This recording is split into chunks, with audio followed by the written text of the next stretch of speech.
steel capacities which were producing steel through the blast furnace route, which is extremely polluting in terms of nature.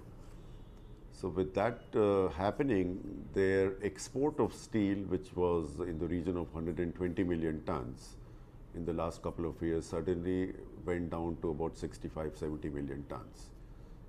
So which obviously meant that the other part of the world, which produces at least 50% of the world's steel, suddenly had to produce 55 million tons of additional steel. And that's where the whole dynamics of the industry changed, because to produce that steel in the western part of the world, you needed more electrodes. And so that suddenly created an imbalance between the supply and demand. And there was a shortage, and which led to unprecedented price increase. And the nature of the industry is such that there are very strong barriers to entry. And in fact, we in HEG have been the last new entrant in this industry in 1977, which means that in the last 40, 41 years, there has been no new company which has entered this business. So this is the dynamic, and this is the reason why the whole thing has changed in the last about 18 months or so. Okay. India GE prices, do you think they're going to ease post the development? And what is the kind of movement that you're witnessing in graphite electrode prices of late? Because we understand it has tempered a tad bit. We haven't seen much of a tampering. I mean, we believe that the demand is still very strong. There is still a shortage. We produce about 80% of our production, which is called ultra high power, where China is not a player. China is not competing with us. In the balance 20%, the Chinese prices keep going up and down on a daily basis, so which more or less doesn't impact us a lot on a daily basis. I mean, we are a long-term player, and we have contracts which are valid for about 3 months to 6 months. So that has not impacted us. Right, we understand domestic steel companies are putting pressure to reduce prices for domestic consumption. Will you be relooking your pricing trends rather? No, it is obvious this tussle between a buyer and a seller will always continue, but so long as the demand is outstripping supplies, the situation is not going to change much. Of course, we also believe that going forward in the next 12 months or so, because of the consolidation which we have seen with so many NCLT large steel companies changing hands, and obviously they have changed hands to go to a stronger hand. So our estimate is that the Indian demand itself is going to increase by about 15 to 20% in the next 12 months or so.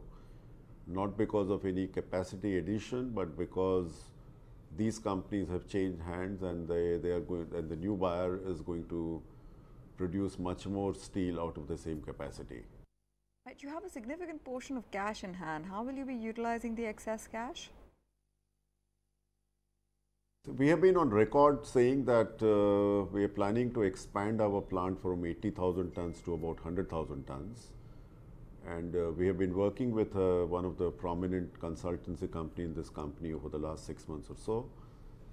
It's a matter of another 4 to 5 weeks before we are able to put a final number on this expansion and the final date that we expect this expansion will take. So just wait for another 4 to 5 weeks, and we will make a formal announcement on that.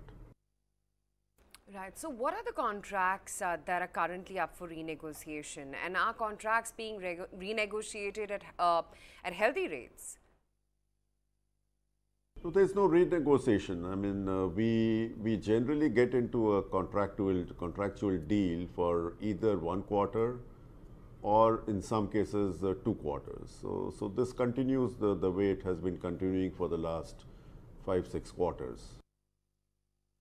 Okay. Chinese limits on steel production and efforts to cut pollution, Mr. Jhunjhunwala, are lifting steel output by electric arc furnaces as well.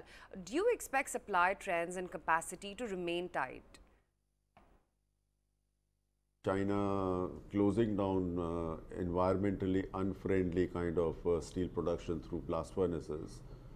That is the main reason for the change in the industry dynamics. But as far as China itself is concerned, we neither export to China nor we compete with China in the ultra high power grade. So whatever happens within China, we are more or less insulated by that. So if that is your question, then no, whatever happens in China doesn't really impact us.